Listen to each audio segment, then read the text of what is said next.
This thing is so tall. Graham from Go Fast here.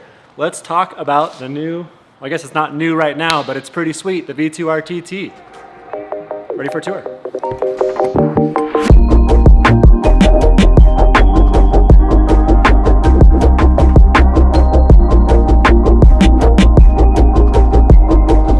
So the first thing to talk about here is probably tent stuff, seeing as this is a tent. And yeah, again, this truck is just catastrophically tall. So it's one of the thinnest tents on the market. It's 6 inches thick. It weighs about 135 pounds. And what's really cool about it is it functions as its own roof rack. And we'll dive into that more later. But right now, let's open it up and I'll show you guys how.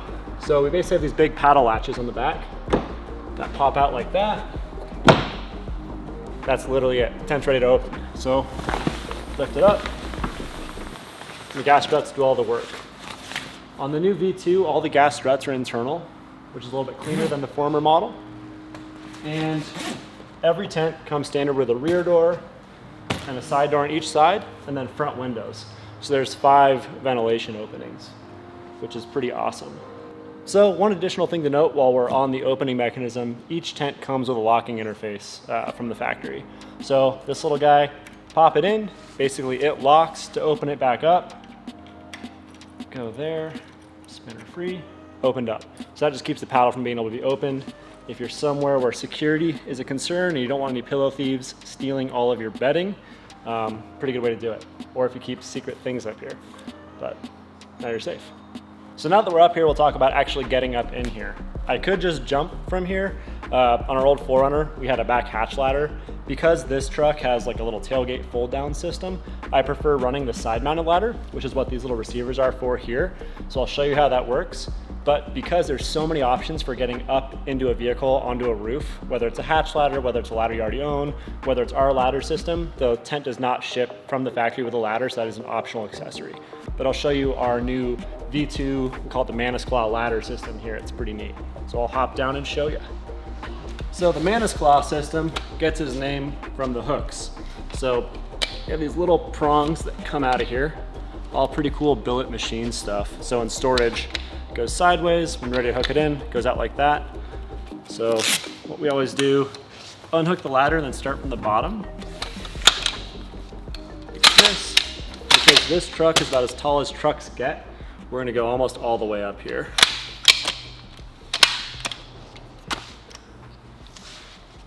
Then these guys notch into the receiver and the ladder goes down. So with this system, we basically want to make sure that the ladder is pretty much as vertical as it can be, but still allows for clearance for your feet not to hit your paint. But because these arms stick out quite a ways from the tent frame, it gives you a lot more space off the vehicle. So we'll climb up there and give you a tour of the inside of the tent.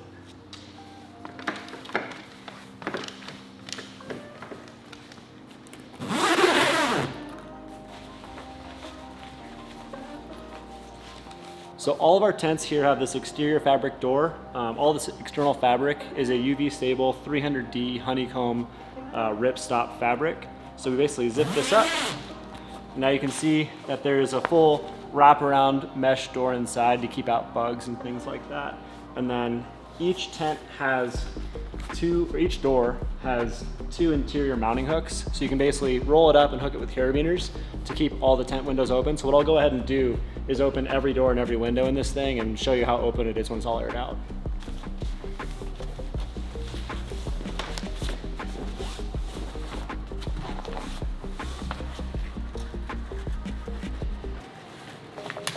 Come down through, hook it there. Sometimes I'll zip these down a little bit to keep some extra tension on that. And we'll do this last side door.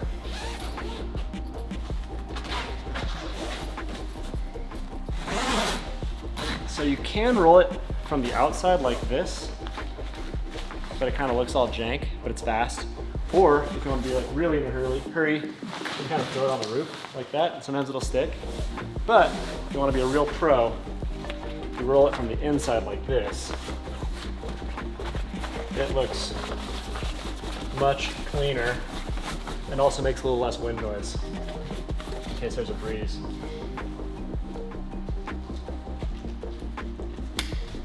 So go ahead and bring the camera on up here and we'll show you a tour of the inside. Cool, so now that we're inside, you can see you got these two big side doors and this large rear door that we're shooting the video through. You also have two forward-facing smaller windows here. So just zip these down. And what's kind of cool here is you can just kind of roll this up inside itself and get that open that way. So I'll open this side up as well, and you can open them up as much as you want to. So these small forward windows actually do a lot more than just give you a place to look outside while you're sleeping.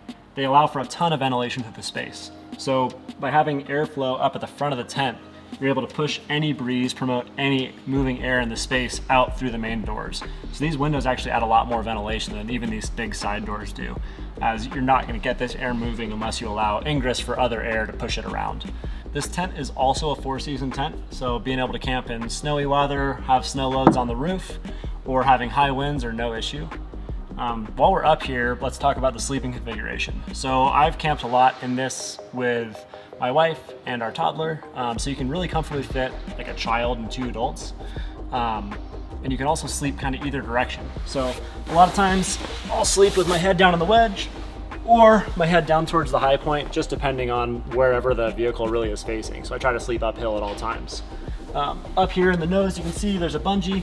That just helps with closure, and it keeps the tent taut during any sort of wind when you're camping, but you can just unhook the bungee when you're not using it. It's just nice to keep it there when closing it so the fabric doesn't come out.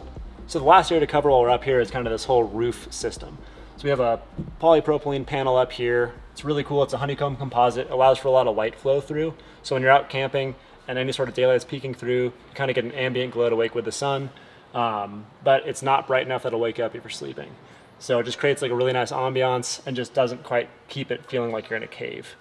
One last thing up here is that we have a track system that runs around the perimeter. So using our T-nuts that I'll show you later, basically right up there, using our T-nuts that I'll show you down below, you can actually tie in accessories into that roof track. So if you want to mount lights, all sorts of stuff like that, it's really, really straightforward. So now that we've basically covered the sleeping area, the fabric, we'll go ahead and talk about the functionality of a tent when it's not being used for sleeping. So we'll go ahead and pull this ladder down, just literally unhooks like that. Pop the clouds in place.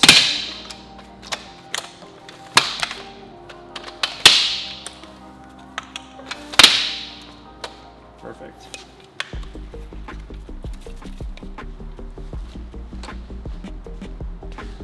Hop up here. So in order to close it, basically just pull down on the fabric sides. We've got an upper lip up here just to pull down on. What I like to do is get it closed to where it doesn't want to open again. And then go ahead and tuck both sides.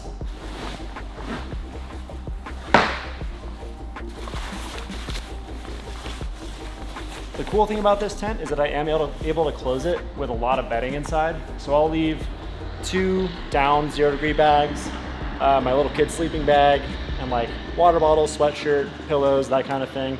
And it's still able to close really, really easily. So you can close it with all the gear inside, as long as that gear is like pretty much ready for backpacking. So something like a really heavy duty Cabela's thick flannel thing may not close as easily, but any sort of like backpacking quality gear will totally close inside. That's literally it. So if you want to lock it, press that button in and you're set. So one of the really neat things about our platform tent and camper is that there's an extrusion track system all the way around the side. So it goes across both sides, across the front, and across the rear.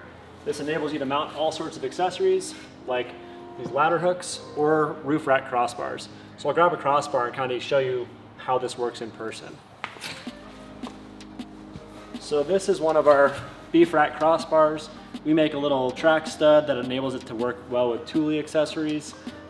It also can be tied down with anything like boats, lumber, steel, kind of whatever you're wanting to carry.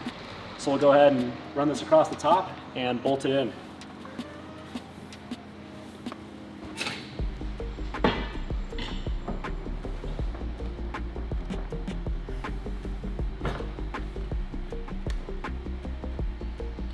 So once you slide that guy down in place,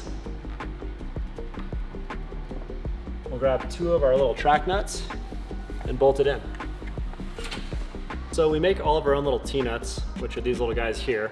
So these can be popped in anywhere along the track system and bolted in place, just like I showed you guys inside with that upper perimeter track.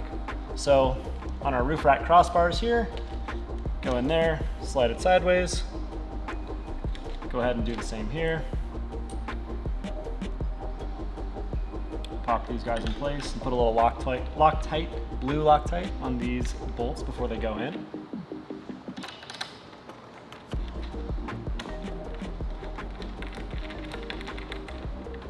Tighten that down, get both sides of the T-handle, and you're done. That's literally how easy it is to install stuff.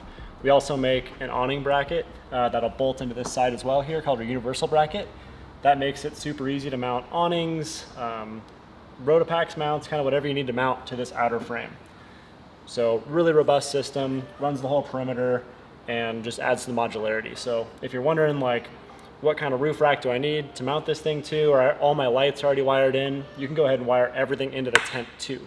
So it just makes it really simple for mounting accessories, attaching stuff like roof racks, being able to use your SUV to go to the Home Depot to run to the hardware store, even when you're not using it for sleeping. So now we've kind of covered the form factor, the thickness, the functionality. We can talk about mounting interfaces. So on 60 and 80 series Land Cruisers, we actually make a gutter rail clamp mount, which is this guy right here. But really the core competency of our mounting interface is what we call these outrigger blocks right here. So these blocks bolt onto the outside of the tent and can basically be attached to a multitude of different interfaces, and I'll go grab those and show you now. So I'll go ahead and show you guys the outrigger blocks, kind of what they look like off the tent. So open this guy up. So it's this machine bracket, and basically what it does is it bolts onto the side of the extrusion and then gives you 2 tapped hole mounting points. So our most simple interface is mounting to something like a Yakima round bar. So I'll pop this guy open and show you those mounting straps. So on the tent, the exterior mounting width is 53 inches. So we recommend run about a 55-inch wide crossbar. And what you'll go ahead and do is once that's bolted onto the tent, you have these 2 upright bolts, and you'll go put that around the bar itself so you can see the bar kind of goes into that notched piece right there. Come in right there, and then it'll actually bolt into the bottom of this. So as you tighten that interface down, it'll clamp around the tent and lock it in there securely. So that's probably our most simple standard mounting interface. For those of you with something like a front runner rack, Prinsu rack, a Sherpa rack, kind of any of those aftermarket crossbar systems that have like a vertical T-slot mounting interface, we actually made a special bracket right here. So what this guy does is it enables you to mount this directly to the top of your rack. So you have all these slotted interfaces, and you can drill another hole if you need to bolt it down. So this basically gets bolted down to the rack, set the tent on top of it, and then, so the last mounting interface that we offer is for the 5th gen 4Runner. So it's a fabricated mounting bracket. So it's basically a big arm that bolts into the factory roof rack mounting point. So you actually take the stock roof rack off and bolt this in its place. And then the outrigger blocks will basically, once this is mounted onto the roof, the outrigger blocks in the tent will bolt into here.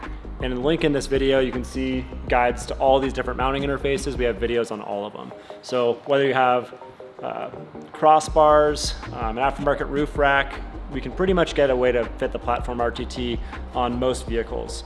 Some things to consider is that it is 135 pounds, so you need to make sure that your dynamic and static load ratings are covered by the vehicle you're mounting it to, and it's about 53 by 97 inches overall length. So on a vehicle like a Subaru Crosstrek, it might be a little bit too short of a roof, but something like a Sequoia, 4Runner, a Land Cruiser, Chevy Tahoe, any sort of SUV, or any sort of bed rack. So Lightner racks, all that kind of thing. This mounting interface is really, really straightforward.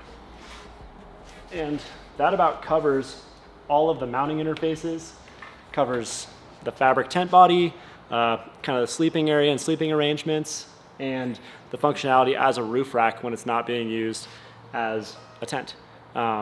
What's also neat, just I should add while we're here, the tent is structural. So like on this 80 series mount or on these 400 mounts, you actually are using the structure of the tent to kind of box in this. So we're literally just attached to the gutter rails on an 80 series and a 60 series. And now that we've talked about all the functionality, we'll go ahead and talk about how it's made and run over to the big shop for that and show you what we do. So what really enables us to have the highest quality tent on the market is by manufacturing everything in-house, all at our shop here in Belgrade, Montana. So what we're looking at behind me is a bunch of universal robotic arms attached to Haas DT1s. These are all machine cells that we've designed, tested, and implemented over the years.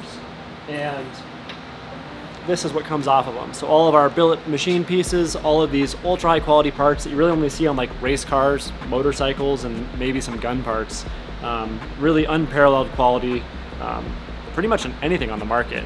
And what we're able to do is utilize automation tools across our entire company, and we'll see that as we kind of walk through the shop, in order to compete globally on pricing. So we have one guy that runs all 4 of these machines, for instance, and we're able to pay that guy super well and basically increase our output and compete with Asian pricing by utilizing robotics and automation. So we have 51 people on staff making American jobs here in Montana, and stoked to show you the rest of the operation. So this is where all the billet parts come out. And over here, we've got all of the tube machines. We've got big Haas VF10s and a Brother Speedio S1000. And that machine's kind of all the bigger beams on the tent. So all of the tent framing parts all get machined on these big VF10s. So we'll walk through here. Kind of a fun fact of building stuff in Montana, in the wintertime it gets so cold that we bring all the extrusion inside, because if we don't bring it inside to get up to temp before we machine it, everything we build will be out of tolerance. And the tolerances that are held on all of our parts are roughly just under 5 thou. So even with tolerance stacking, we're still well within a 1/16 of an inch for an entire assembly. Yeah, so now that we've kind of shown you Metal Town, we'll hop over to Fabric Town and see where all the tents are sewn. So welcome to Fabric Town. As you can see, a lot of fabric stuff going on. We got Willie in the back over here. It's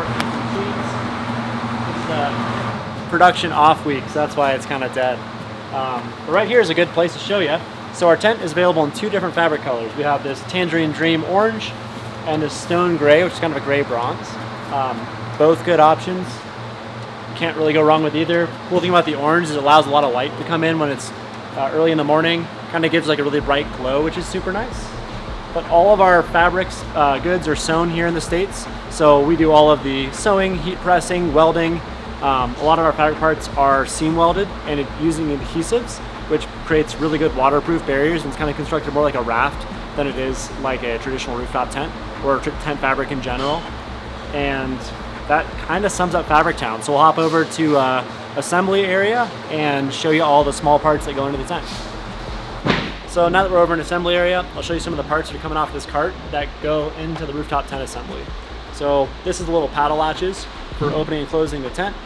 And this is what comes off of those Haas DT1 machines. Everything is clear anodized. All of our fasteners use aluminized zinc coatings to prevent galvanic corrosion on dissimilar metals interfaces. A lot of engineering, resources, and energy and testing goes into all of our products. And what's really cool is because we're able to make everything in this country, everything in-house for the most part, the only things we don't do right now is powder coating and some sheet metal cutting and forming. We're able to control that quality and really keep that high. And we're also able to pass a lot of value on to the customer because we're controlling all of those systems and able to sell direct. But yeah, just in general, the quality of these parts is just really unrivaled. And it takes seeing it in person to understand what it is I'm talking about, because you can see it on the camera, but just there's nothing like that. You can't just go out to the store and buy a part on anything like this unless you're buying literally parts off of a race car or a motorcycle, which is pretty much the same thing. So that sums up the rooftop tent kind of walk around tour and a little tour of where everything's made at our shop here in Montana. Thanks for watching. If you have any questions, hit us up in the comments below. And there's going to be a couple links in that description to show you the different mounting interfaces, like I said earlier. What else? I think that's pretty much it. So if you have any questions, let us know. comments or send us an email at the email on our website or the phone number on our website. We're always happy to help. Have a good one.